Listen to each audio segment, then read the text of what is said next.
Hello, and welcome to another episode of What's Bugging You. I'm your host, Chesley Elkins, and this is my co-host. Yeah, I'm Brian Victor, and I'm happy to be here again. And we also have a special guest today, but before we introduce him, we're going to have a word from our sponsor.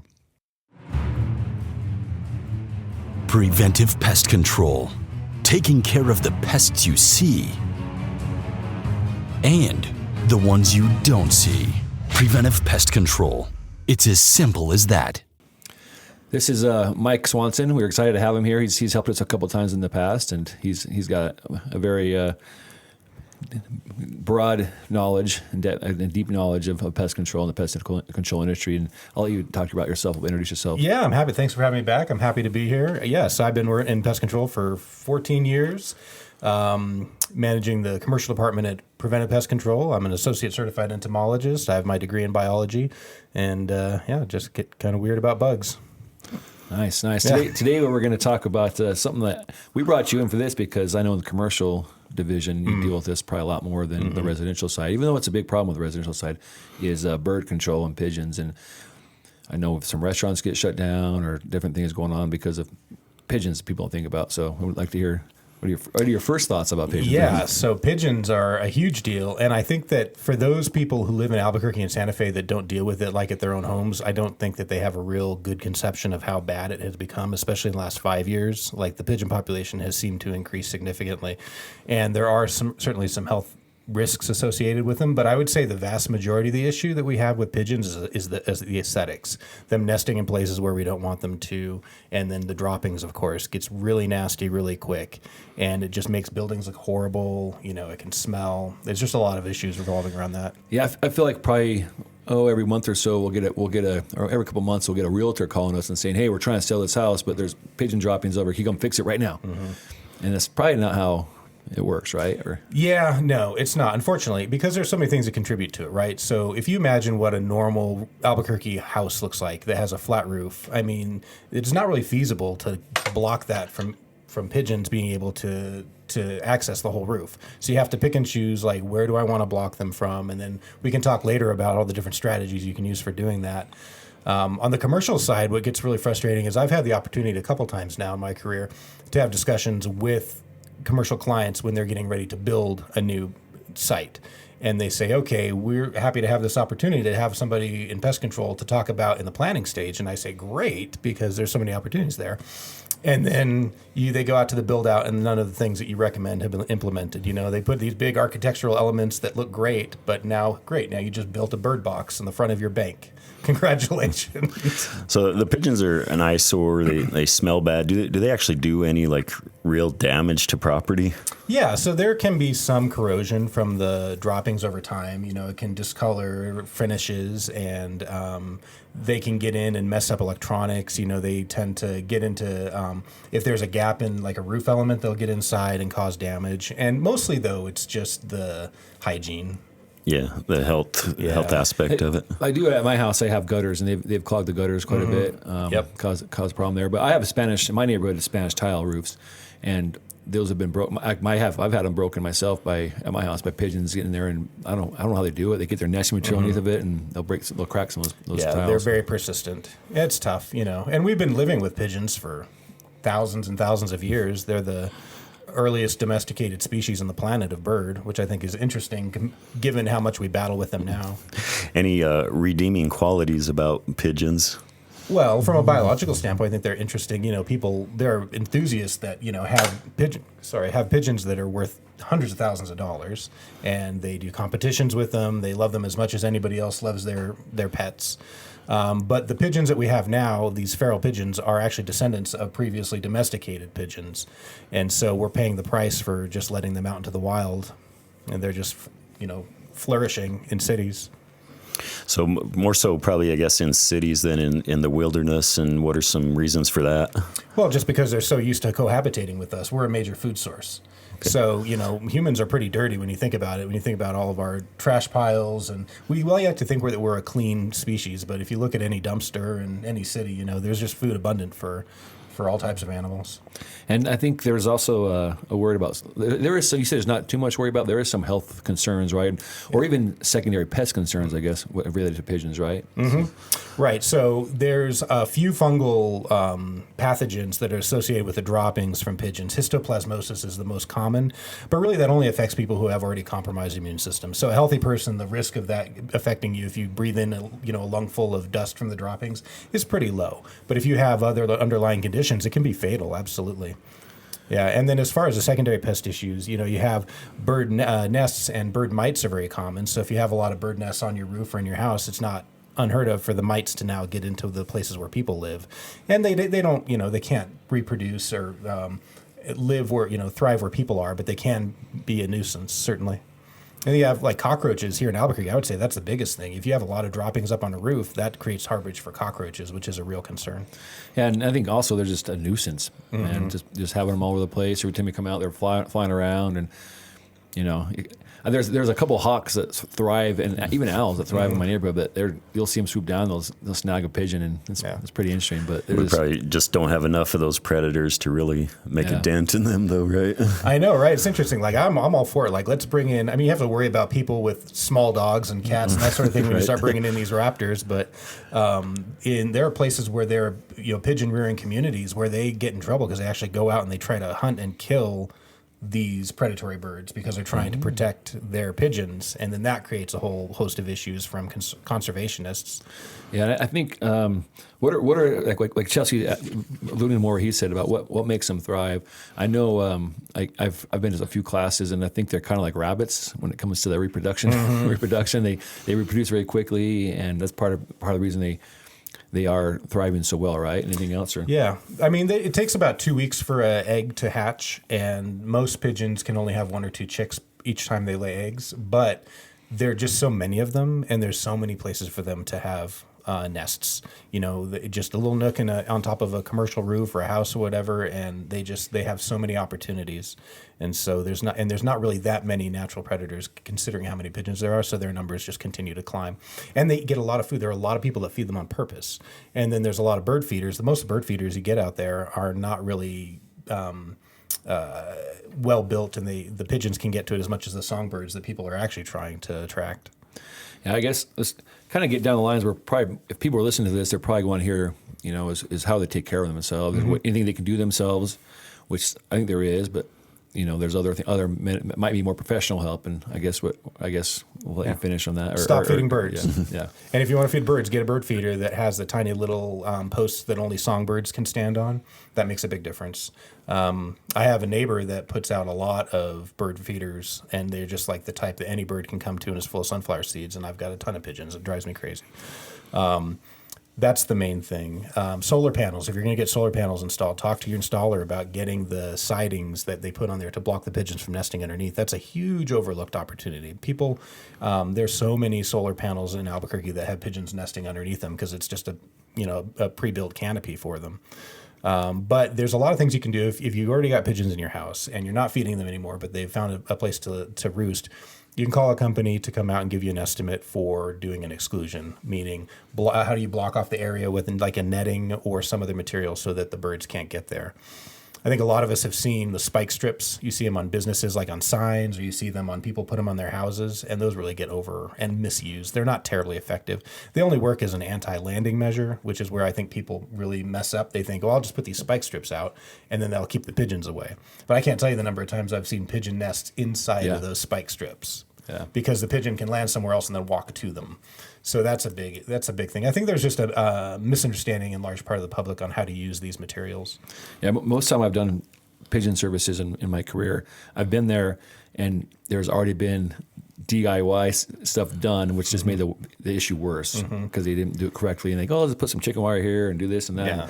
And now they're using chicken wire as to nest or for protection from other predators or whatever. And it's something that if you really don't know, how secure you got to make these things, and I guess the habits of the pigeons. Yeah. You're not going to have much Like, success is that with a it. volleyball net and a clothesline? What you got up there on the roof? What about baits or poisons or something that would, like, anything like that you could recommend, or upsides, downsides to using those? Yeah, we don't use them. I don't use them, mainly because you get issues with these birds dying in areas where you don't want them to. So one thing you get non-target poisonings, right? So if you have a poison that's designed to kill a bird, and we have federally protected birds, most of which are federally protected, and then you get the issue of, well, do we want this other bird, to eat this and die? Well, obviously not.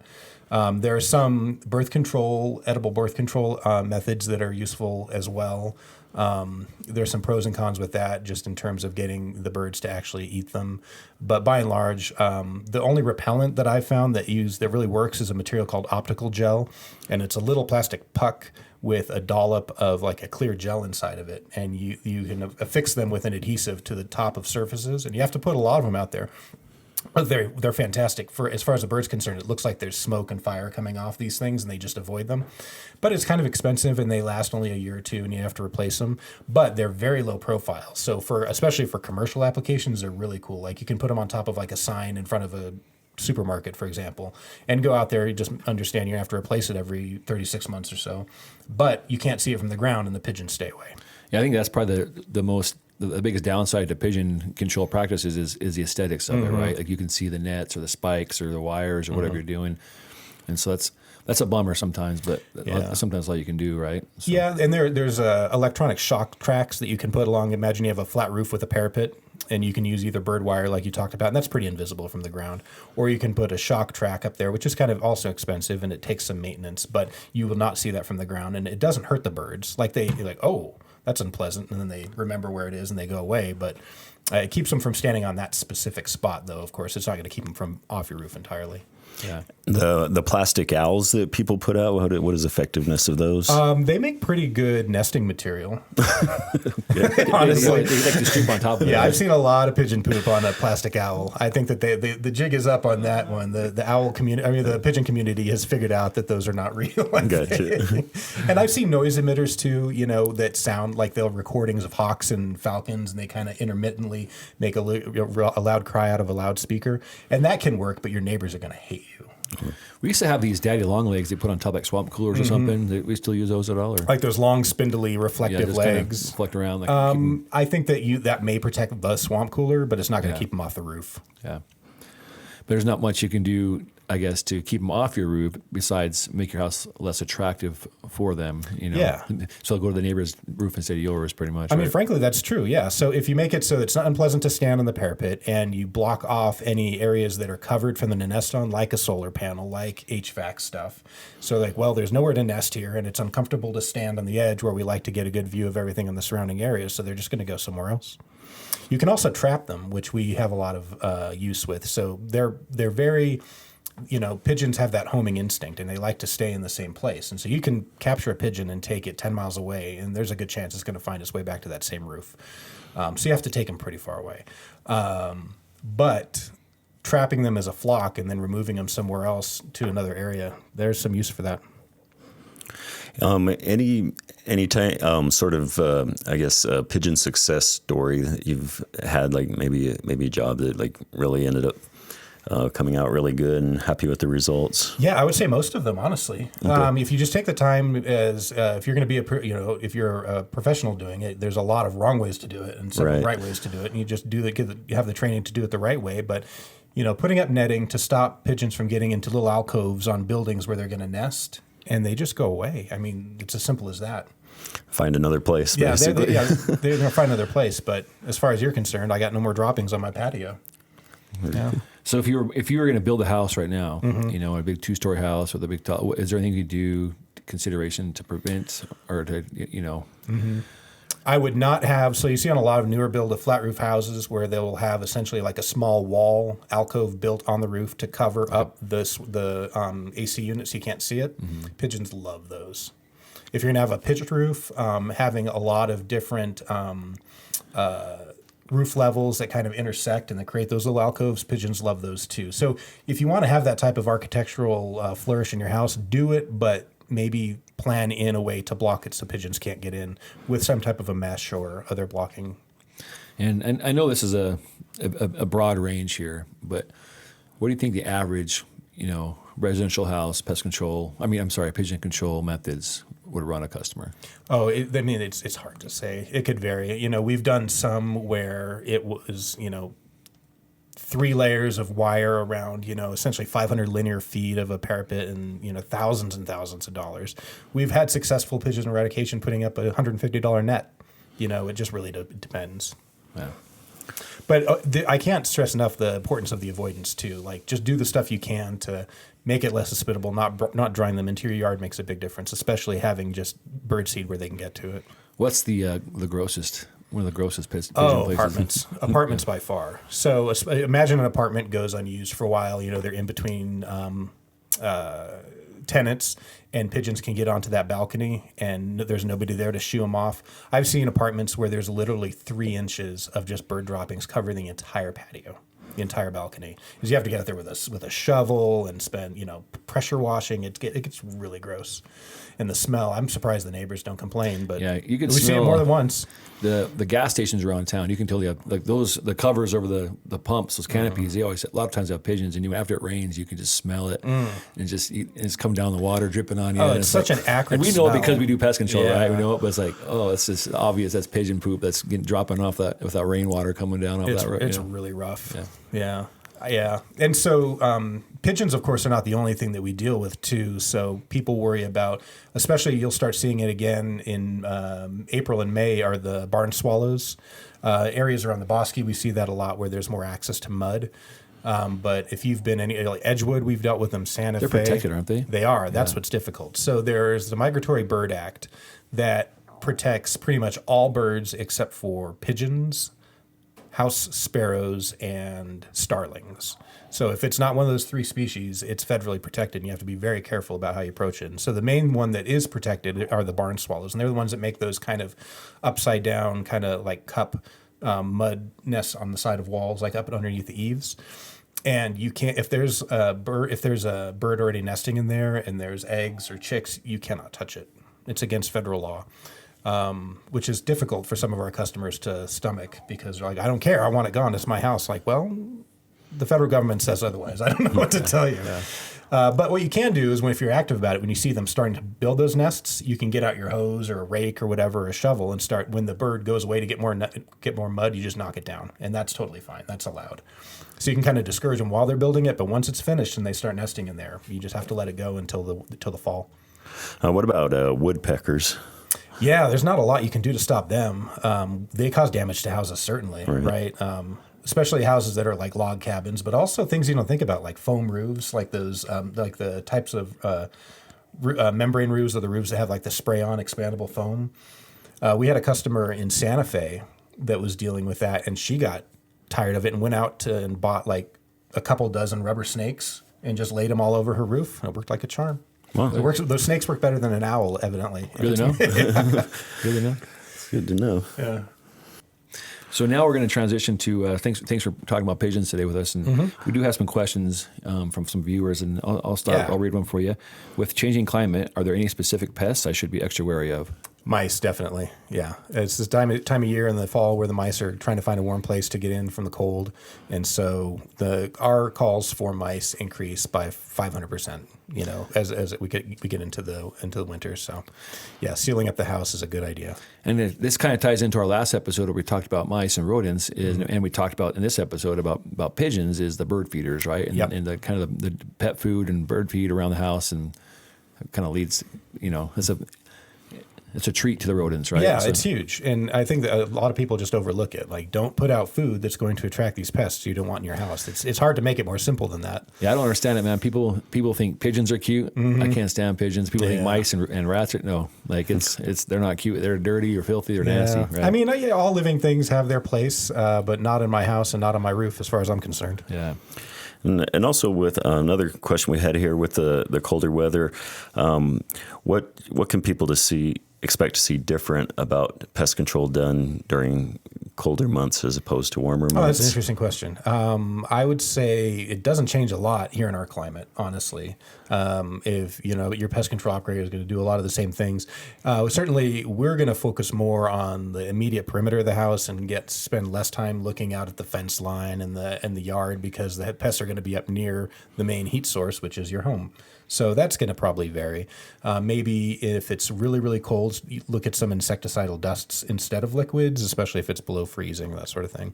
But ants are going to be busy year round.